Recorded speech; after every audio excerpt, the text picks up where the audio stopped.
Today I'm going to talk a bit about the version 2.1 on our handling system, and I really want to show you the new features, especially a few that I'm really excited about. As during our long experience working on this and feedback from you guys, from the customers, we were able to see what's missing or what could be improved to deliver the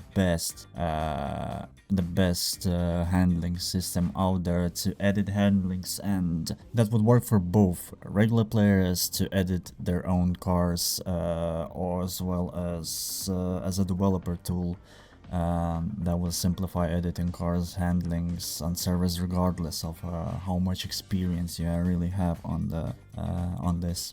So the first thing that I'm really excited about is to announce that this script is gonna have an open source, not a encrypted version. Yeah, I really know how much value the non-encrypted or open source scripts really give comparing to the encrypted scripts really. So the most obvious update is the full-size tablets layout change, and now we have pages for all the separate things. As before it was like just in one page and it was a bit harder to use. One more thing that I really like about this update is favoriting values and filtering by them, which really helps to quickly access the most frequently used ones with ease. So I can just favorite a few and then filter by them, or unfilter or unfavorite. Also, if I switch on the filter, when I come back it's still on, so that's really helpful as well. Besides that, now we have much more informative handling field, which now shows the default value, the slider, the change. You can reset, you can set to default.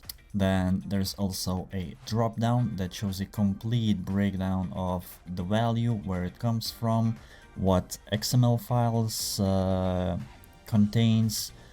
Also, if I install some modification part, it shows you what it adds exactly.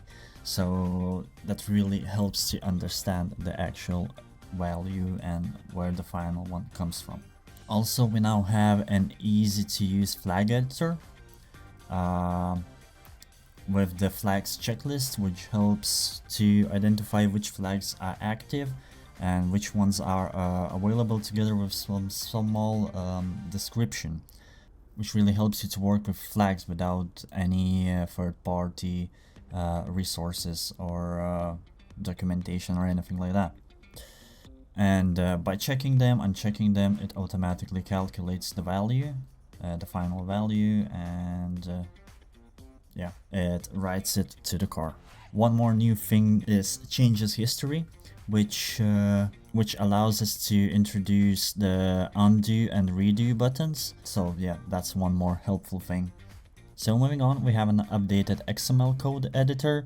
As before, if the script detects that there is more than one file with the same handling name, it's gonna warn you just to make sure that you remove it or replace it with something else to not cause the redundancy and some unexpected behavior.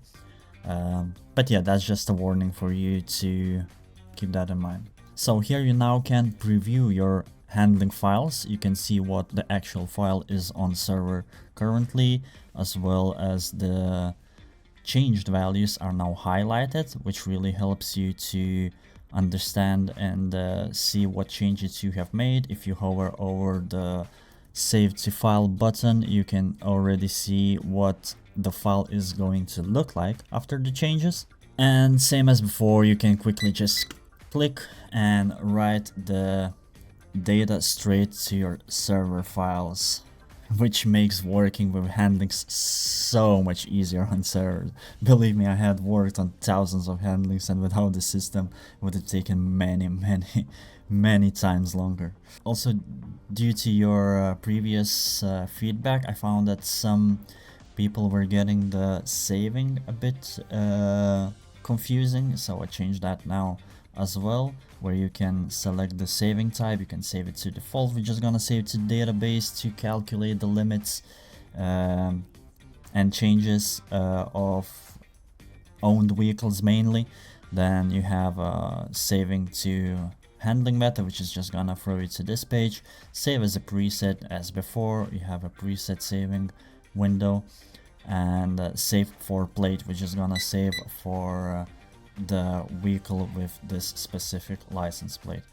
And yeah, as before, you have the slightly updated design for the presets. You have some reset buttons, which is gonna reset the changes that I just made. Then you have a reset to default, which is just gonna reset to default values. And yeah, that is pretty much it. So that was the majority of the new updates. Believe me, there's so much more.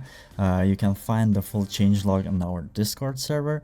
And if you want to keep updated, make sure to subscribe the channel and like this video. So thank you.